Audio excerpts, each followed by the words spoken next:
name is Hani Sofia and I'm from Group 1. My topic for today is Musyarakah. Firstly, what is Musyarakah? Musyarakah in Arabic is shirkah, which means being a partner. Under Islamic jurisprudence, Musyarakah means a joint enterprise form for conducting some business in which all partners share the profit according to a specific ratio, while the loss is shared according to the ratio of the contribution. Moving on to basic rule of Musyarakah. Musyarakah or Shirkah ul Amwal is a relationship established by the party through a mutual contract.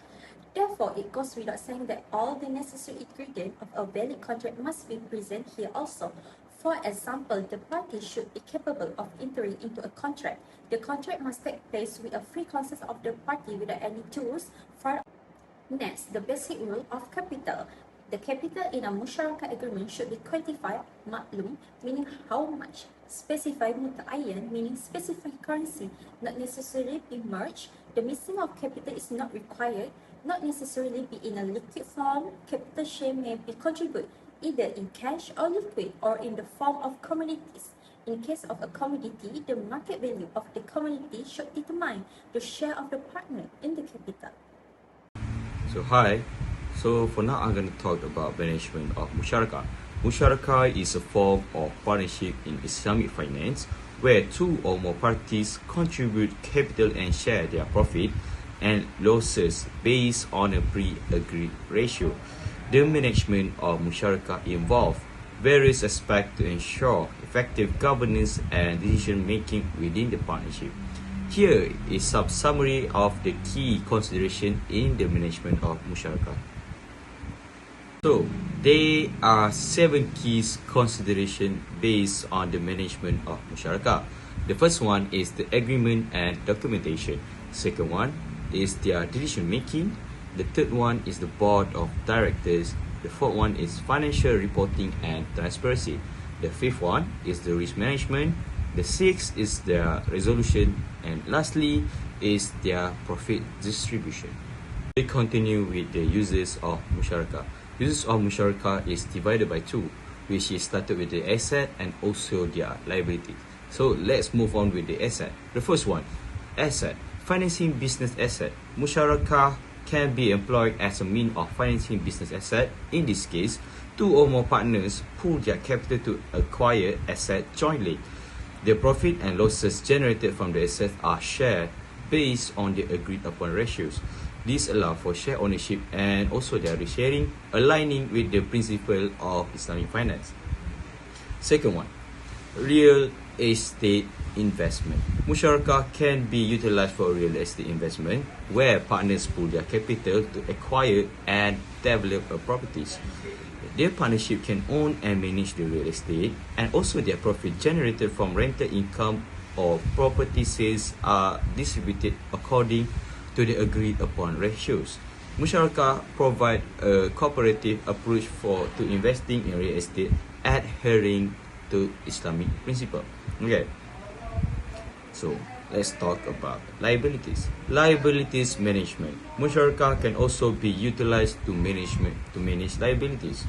For example, if a business has outstanding debt obligation, the business can enter into a Musyarakah agreement with a partner who contribute capital to the business. The profit and losses generated by the business are then share based on the agreed upon ratios, including repayment of debt. This helps in distributing the burden of liabilities and also reducing the financial strain on a single entity. Alright, thank you. So, I will continue with Musyarakah. There are 4 main types of Musyarakah. First, Shirkah al-Inain. This is where the partners are simply the agent and don't serve as guarantors of other partners. Second, Shirkah al-Mufawadah. This is an equal, unrestricted and unlimited partnership. All partners put in the same sum, have the same rights and share the same profit and loss. Third, permanent Musyarakah. There is no specific end date and this agreement will continue until the partners decide to discontinue the partnership. This is often used for long-term financing. Lastly, diminishing Musyarakah. One partner's share is drawn down. This is while it is transferred to another partner. It continues until the entire sum is passed over and the whole balance is paid off. Next, we are moving to main issue related to musyarakah, the liquidity of capital. A question commonly asked is whether the capital invested needs to be in liquid form or could be in the form of commodities. This can be answered by the views from the following school of thought. According to Imam Malik, liquidity is not a condition and share of a partner can be determined by evaluating the market price of commodity at the date of contract. Meanwhile, according to Abu Hanifa and Ahmad, commodities given by one partner will always be distinguishable with the commodities by the others, so they cannot be treated as homogeneous capital. Another reason the redistribution of share capital cannot take place in the future because the commodities may have been sold by that time. Meanwhile, according to Imam Shafi, has an opinion of dividing commodities into two. Commodities which is destroyed can be compensated by similar commodities in quality and quantity, for example, rice and wheat, and commodities that cannot be compensated by similar commodities, for example, animals. Next, mixing of capital. According to Imam Shafi, partners, capital should be mixed so well that they cannot be discriminated, and this must be done before any business is conducted. Meanwhile, according to the remaining three imams, partnership is complete with an agreement and mixing of capital is not important. Last but not least, tenure of musyarakah. Before mixing the tenure of musyarakah, the following points must be remembered. Partnership is fixed for such a long time at the end of the tenure. No other business can be conducted. Partnership can be for a very short time period during which the partnership is necessary, and neither partner can dissolve the partnership.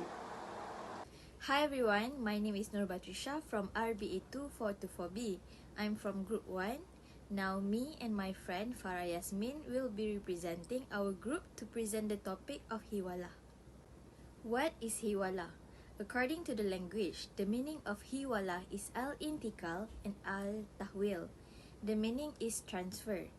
By literally, it is to move, shifting from one place to another. And by technically, is to make a transfer of a debt from one debtor to the debtor account to another. Through the transfer of a claim of a debt, the responsibility for its settlement is shifted from one person to another. Similar to the sale of debt, but is not sale. It also resembles kafalah and wakalah. When a valid hiwalah is concluded, the debt is no longer demanded from the principal debtor. Establish a right to the creditor to demand the settlement of debt from the transferee. In short, it can be concluded that hiwalah is the transfer of dependence of the debt or receivable from the owner of the debt or receivable with other debt or receivable owner. There are few objectives of hiwalah. The first one is to allow of debt and receivable settlement quickly and simultaneously. The second one is the availability of bailouts for grants for who need. The last one is it can be a base income or non-financial revenue source for Syariah bank. The risk to be aware of the contract hawalah is cheating customers by giving false invoice or one prestasi in broken a promise to fulfill hiwalah obligations to the bank. There are several pillars of hiwalah. The first one is al-muhil, a person who transfers his debt to another person or the transferor.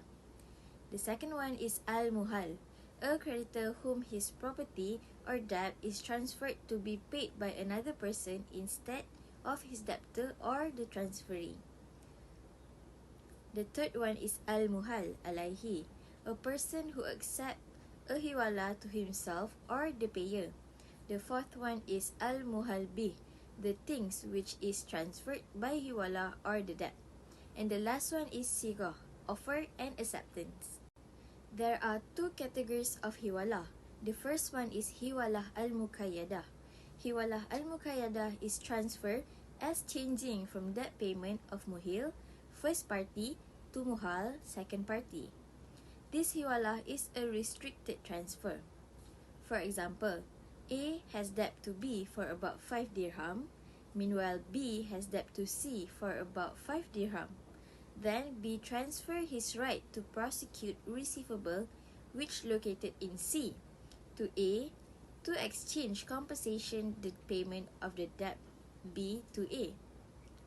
Thus, Hiwalah al-Muqayyadah on one side is Hiwalah al-Haq because transfer the right to billing his receivable from C to A, transfer of right, while on the other hand, it can be Hiwalah al-Dain because B transfer from A to be his liability C to A, transfer of debt or liability. The second one is Hiwalah al-Mutlaqah. Hiwalah al-Mutlaqah is a transfer of debt which not defined to exchange compensation from the debt payment of Muhil first party to Muhal second party.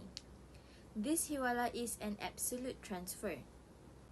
For example, A has debt to B for about 5 dirham. Then A transferred the debt to C until C has liability to pay the debt of A to B without mentioning that transfer the debt to exchange compensation from payment the debt of C to A. So, Hiwalah al-Mutlaqah contains Hiwalah al-Dain only because which transfer only the debt A to B into the debt C to B. The scholar besides Mazhab Hanafi does not allow this kind of Hiwalah. Some scholars argue transfer of debt in mutlaq include to kafa'ah madha, collateral. It must be based on 3 sides. There are who has receivable, the debtor, and person who bear the debt. The second one is Hiwalah al-Haq. Hiwalah al-Haq is the transfer of right or receivable from an owner of other receivable.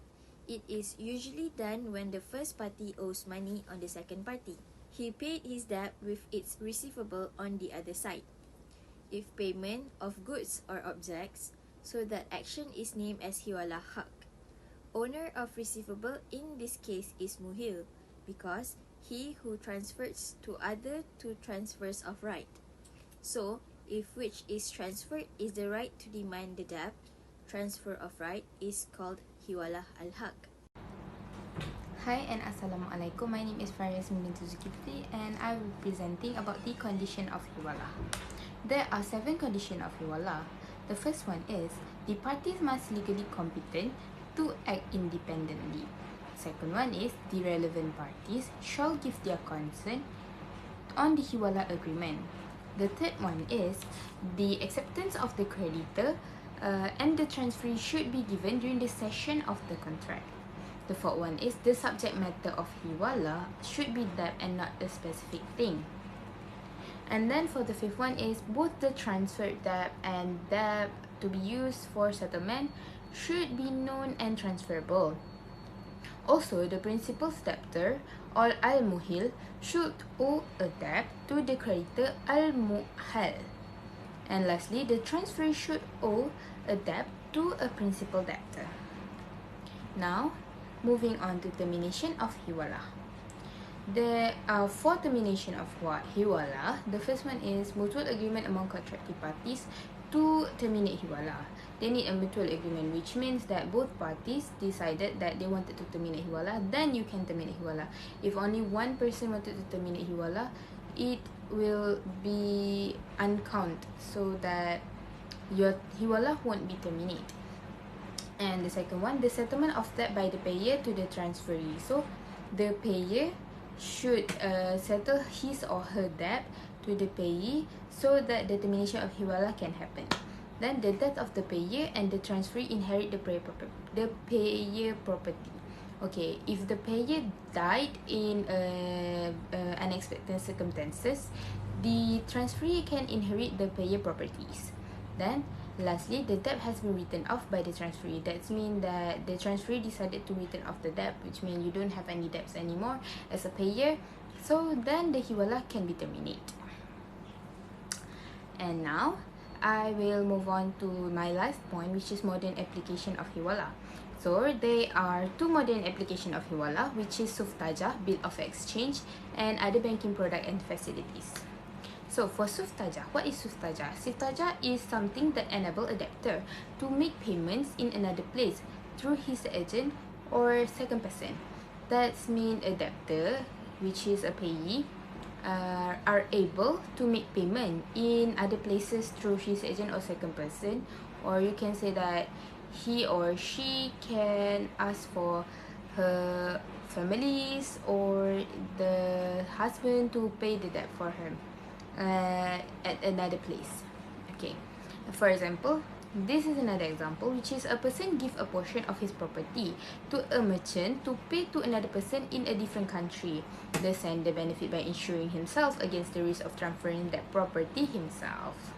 Okay, now for the second modern application, which is other banking product and facilities. Okay, what are the other banking product and facilities? Which is banker's check, demand draft, telegraphic transfer, and mail transfer. All of these are the modern application of Hiwalah. Maybe before we don't have banker's check because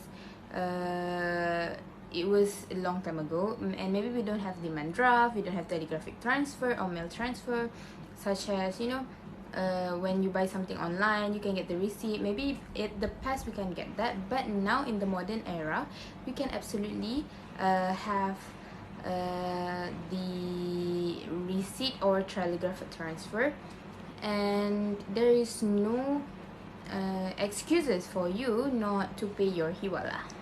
Okay, that's all from me. Thank you very much. For me, both Musyarakah and Hiwalah are best Islamic financial techniques. However, there's a lot of advantages in implementing the Musyarakah to Islamic bank and for economic operators compared to Hiwalah. To Islamic banks, Musyarakah contract enable the banks to invest more to increase its capital in a medium or long-term period. Also, the bank can provide its shareholder or contributor a reasonable or maybe higher return than before because of its financial stability.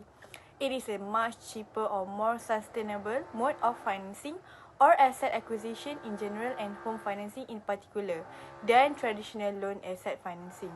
Moreover, by having benefit sharing theory makes Musyarakah is better option of funding.